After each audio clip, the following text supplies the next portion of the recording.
Hello friends, स्वागत है आपका अपने YouTube channel popular study point में। आज हम लोग क्लास 10th का सबसे इम्पोर्टेंट चैप्टर निर्देशांक ज्यामिति का सवाल बीच की दूरी निकालने के लिए सीखेंगे कि कैसे भी किसी भी सवाल में हम लोग बीच की दूरी ज्ञात करते हैं। बीच की दूरी एक बहुत ही महत्वपूर्ण सवाल है जो कि ऑब्जेक्टिव में अवश्य पूछे जाते हैं। तो इसको हम लोग सॉल्व करने के लिए सीखेंगे कि कैसे आखिर बीच की दूरी हम लोग निकालते हैं। तो सबसे पहले कोई भी सवाल हो आप उसे अवश्य अच्छे से पढ़िए, क्योंकि जब तक आप सवाल को अच्छे से नहीं पढ़ेंगे तब तक आप उसका जवाब नहीं दे सकेंगे। इसीलिए सबसे पहले आप सवाल को अच्छी तरीके से पढ़िए ताकि आप उसका आंसर बड़ी आसानी से दे सकें। तो सबसे पहले हम लोग देखते हैं कि लिखा हुआ है सवाल में किसी तल में दो बिंदु C 4,6 और D 6,8 स्थित है, तो उनके बीच की दूरी ज्ञात करना है। क्या ज्ञात करना है? बीच की दूरी।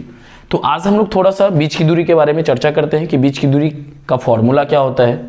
बीच की दूरी में जो फॉर्मूला होता है उसको हम लोग कैसे किसी भी सवाल में ढूंढते हैं, बीच की दूरी कैसे किसी भी सवाल को बीच की दूरी के फॉर्मूले पे बैठाते हैं और कैसे इसको निकालते हैं। वीडियो को अंत तक देखिए। इससे रिलेटेड मैं 2-3 एग्जाम्पल अवश्य बताऊंगा ताकि किसी भी तरह की बीच की दूरी को निकालने में आपको कोई परेशानी ना हो। तो सबसे पहले हम लोग बात करते हैं बीच की दूरी पे। तो बीच की दूरी का फॉर्मूला होता है, बीच की दूरी बराबर फॉर्मूला होता है √x2 - x1 का whole square plus y2 - y1 का होल स्क्वायर। अब एक सबसे बड़ी समस्या यह है कि हम कैसे जानेंगे कि x2 कौन है, x1 कौन है, y2 कौन है, y1 कौन है। तो यह x2 x1 y2 y1 हमारे सवाल में दिया हुआ पहले से ही रहता है, केवल हमें उसे खोजने की आवश्यकता होती है। तो आप जो देख रहे हैं सामने में ये दो बिंदु, इसी दो बिंदु से हम लोग x2 x1 y2 y1 निकालेंगे। तो चलिए हम लोग देखते हैं कि आखिर कैसे हम लोग x2 x1 y2 y1 खोजते हैं।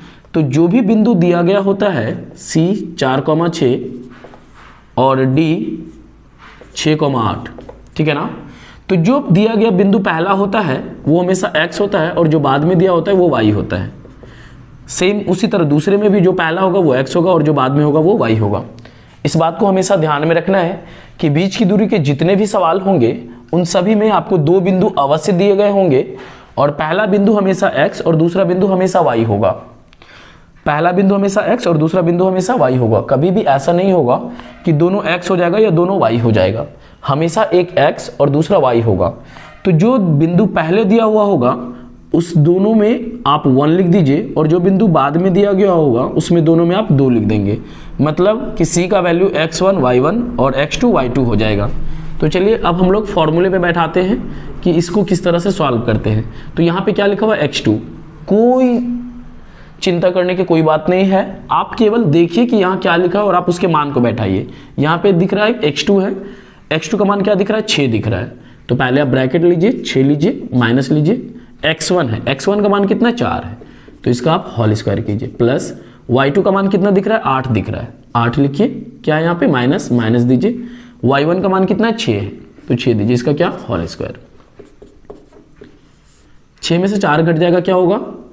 2 हो जाएगा, 2 का स्क्वायर कर लीजिए, प्लस 8 में से 6 घट जाएगा तो भी 2 होगा, इसका स्क्वायर कर लीजिए। तो 2 का स्क्वायर कितना होता है? 4 होता है और 2 का स्क्वायर कितना होता है? 4 होता है। तो 4 और 4 को जोड़ेंगे तो क्या होता है? 8 होता है। एक तो यह है कि आप इसका आंसर यहाँ लिख दीजिए, लेकिन यदि आपको बिल्कुल आंसर की तरह मैच करना है तो आपको कोई टेंशन लेने की कोई बात नहीं है। आप इसका खंड करेंगे तो 2 चौके 8 और 2 गुना 2 4 होगा। मतलब यह है कि आप इसका अब जोड़ा लगाएंगे, क्योंकि रूट तभी कटता है जब जोड़ा लगता है। मतलब इस 8 के बदले में अब देखिए हम लोग क्या करेंगे, 2 का जोड़ा लगाएंगे, मतलब 2 का स्क्वायर। इसका कोई जोड़ा नहीं लगेगा तो आप इसको यहाँ पे जैसे का वैसे लिख दीजिए। हमेशा याद रखना है रूट तभी हटता है जब स्क्वायर होता है। जितने संख्या पे स्क्वायर होगा आप उन सभी को रूट के बाहर ले सकते हैं। तो हम लोग देखते हैं कि 1 2 पे स्क्वायर है, मतलब ये 2 इस रूट को कैंसिल कर देगा तो ये 2 केवल बाहर आ जाएगा। चूंकि इस पे कोई स्क्वायर नहीं है तो ये रूट में ही रह जाएगा, मतलब ये 2 रूट 2 इसका आंसर हो गया। देखिए यदि आप सक्षम हैं तो आप इसका रूट निकालिए, यदि आप सक्षम नहीं हैं तो आप इसका आंसर यहाँ भी लिख सकते हैं, आंसर गलत नहीं होगा।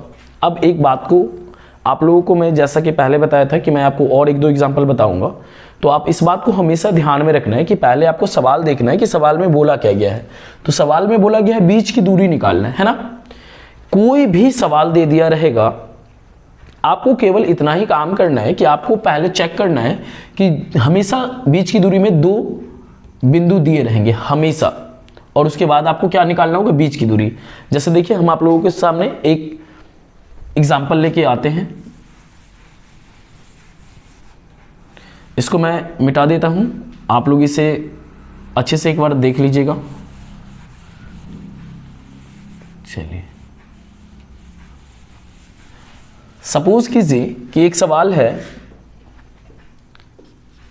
5 cos थीटा, 0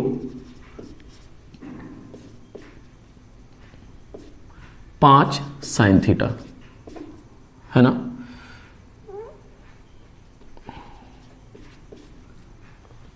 एक बार मैं इसे फिर से पुनः लिख देता हूं ताकि कोई परेशानी ना हो। 5 cos थीटा, 0 5 sin थीटा, ठीक है। अब हम लोग इस बात में देखेंगे, एक बात हमेशा आप लोगों को याद रखना है कि सवाल में कुछ भी दिया हो, लेकिन सबसे पहले हम लोग सवाल को अच्छे से पढ़ते हैं कि सवाल में क्या दिया गया है। आप लोगों के दिमाग में यह चल रहा होगा कि पहले तो यहाँ पे संख्या दिया गया था, लेकिन अब यहाँ पे साइन कॉस दिया गया है, तो आखिर इसे कैसे बनाएंगे। आपको इसका कोई परवाह नहीं करना है। यहाँ पे यदि आम और कटहल भी दे दे और लीची और अंगूर भी दे दे, और यदि आपके सवाल में दिख रहा हो कि बीच की दूरी याद करना है, तो आपका सबसे पहला काम यह है कि आप बीच की दूरी का फॉर्मूला लिखिए और x1 y1 x2 y2 खोजिए और फॉर्मूले पे उसे बिल्कुल बैठा दीजिए। फॉर्मूले पे बैठाने के बाद जो जहां तक आपसे बन पाए वहां तक आप बनाइए और उसके बाद आप उसको आंसर लिख दीजिए। चलिए अब हम लोग जैसे देखते हैं कि यहाँ पे तो संख्या था लेकिन यहाँ पे साइन कॉस है, तो हम लोग आखिर इसको कैसे बनाते हैं। तो बिल्कुल पहले की तरह कॉमा से ठीक पहले वाला x होता है और कॉमा के ठीक बाद वाला y होता है, फिर ये x हो जाएगा और ये y हो जाएगा, ठीक है ना। अब आप लोग इसका कोई भी नाम दे दीजिए, मान लीजिए इसको a मान लीजिए, इसको b मान लीजिए, आप कुछ भी ले सकते हैं a से z तक में। तो चूंकि यह पहला बिंदु है तो इस दोनों का 1 हो जाएगा और ये दूसरा बिंदु है तो इस दोनों का 2 हो जाएगा, ठीक है। निकालना है क्या, बीच की दूरी। चूंकि हम लोग नाम ले चुके हैं तो इसीलिए हम लोग लिखेंगे AB के बीच की दूरी, ठीक है। फॉर्मूला कोई चेंजिंग नहीं होगा, क्या होगा, x2 माइनस x1 का whole square plus y2 minus y1 का होल स्क्वायर। यहाँ पे क्या दिख रहा है, पहले ब्रैकेट दीजिए x2 का मान क्या है, 0 है, माइनस x1 का मान क्या है 5 cos थीटा और इस पूरे का होल स्क्वायर प्लस y2 दिख रहा है, y2 का मान क्या दिया हुआ है, तो 5 sin थीटा माइनस y1 का मान क्या है, 0 है, तो आप 0 का क्या करेंगे, होल स्क्वायर, ठीक है। अब देखिए एक स्टेप और बढ़ाता हूं, 0 में से 5 cos थीटा को घटाएंगे तो वो हो जाएगा -5 cos थीटा का whole square plus 5 sin theta में 0 को घटाएंगे तो वो हो जाएगा 5 sin थीटा का होल स्क्वायर, ठीक है। एक बात को हमेशा याद रखना है कि यदि किसी सवाल में आपको x y z का होल स्क्वायर कह रहा हो तो मतलब यह है कि आप इस तीनों का स्क्वायर करेंगे, मतलब x स्क्वायर, y स्क्वायर और z स्क्वायर। मतलब यह है कि जब आपस में किसी भी संख्या के बीच, किसी भी अक्षर के बीच प्लस माइनस का चिन्ह ना हो तो हमेशा याद रखना है कि वो गुना है, और जब वो गुना होगा तो उन सभी संख्या का स्क्वायर करना होगा। उसी तरह देखिए यहाँ पे -5 अलग है और cos थीटा अलग है, इस दोनों के बीच क्या कोई चिन्ह है, क्या कोई चिन्ह नहीं है, तो हम लोग क्या करेंगे, इसका भी स्क्वायर करेंगे और इसका भी स्क्वायर करेंगे। मतलब यह है कि -5 का स्क्वायर करेंगे। तो हमेशा याद रखना है, एक बात अपने दिमाग में अच्छे से बैठा लेना है कि किसी भी संख्या का स्क्वायर चाहे वह प्लस में हो या माइनस में हो, उसका उत्तर सदैव प्लस में होता है। तो -5 का स्क्वायर मतलब -5 गुना -5, तो माइनस माइनस प्लस और 5 गुना 5 क्या हो जाएगा, 25 हो जाएगा। और ये कॉस स्क्वायर थीटा, देखिए इस 5 का भी स्क्वायर किया और इस कॉस का भी स्क्वायर किया तो कॉस स्क्वायर थीटा हो गया प्लस। अब सेम इसी तरह इन दोनों का भी होगा, क्योंकि इन दोनों के बीच कोई चिन्ह नहीं, मतलब गुना में है, तो 5 का स्क्वायर 25 और साइन का स्क्वायर साइन स्क्वायर थीटा, ठीक है। अब हम लोग देख रहे हैं कि इस दोनों में क्या कॉमन दिख रहा है, 25 कॉमन दिख रहा है। क्या दिख रहा है कॉमन, 25, तो हम लोग 25 कॉमन ले लिए। 25 25 कट गया, क्या हुआ, cos square theta plus 25 25 cut गया, क्या बच गया, साइन स्क्वायर थीटा। ठीक है, बस सवाल हल हो गया। ये 25 हो गया। हम सभी पहले भी पढ़ चुके हैं कि cos square theta plus sine square theta equal to क्या होता है, 1 होता है। तो 25 गुना 1 क्या हो जाएगा, 25 हो जाएगा। 25 गुना 1 क्या होगा, 25 होगा, और 25 का रूट क्या हो जाएगा, 5 होगा।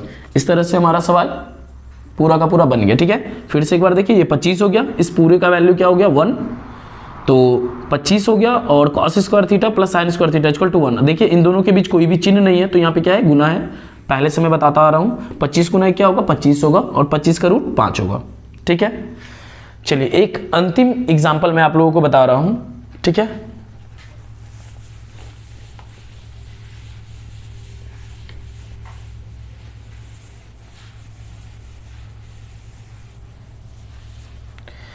सपोज कीजिए कि एक सवाल दिया हुआ रहेगा इसी तरह से, किसी तल में दो बिंदु x1 y1, ठीक है ना, तथा x2 y2 दिया है, तो इनके बीच की दूरी ज्ञात करें। तो इनके बीच की दूरी ज्ञात करें।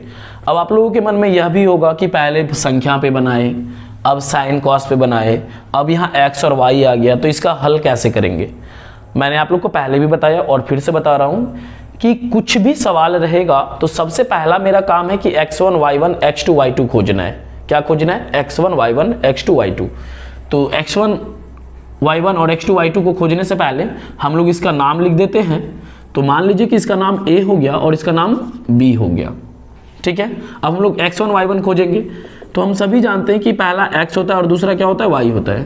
पहला x होता है और दूसरा क्या होता है, y होता है। ठीक है, अब चूंकि ये पहले है तो इस दोनों का क्या होगा, 1 होगा, और चूंकि ये बाद में है तो ये दोनों का 2 होगा। ठीक है, निकालना क्या था, बीच की दूरी।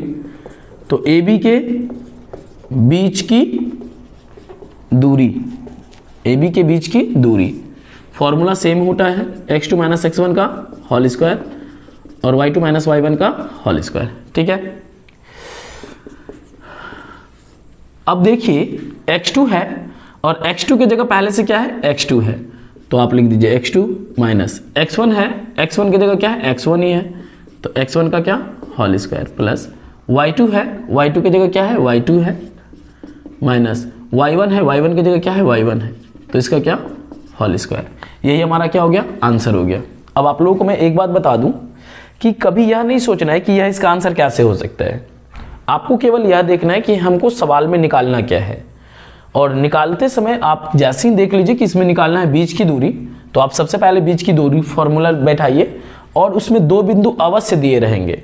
तो जैसे ही जो भी 2 बिंदु दिया हुआ रहेगा आप उस 2 बिंदु को लिखिए और उसमें x1 और y1 खोजिए, x2 और y2 खोजिए, और आप बिल्कुल उस फॉर्मूले पे बैठाइए। आपका आंसर कभी भी गलत नहीं होगा।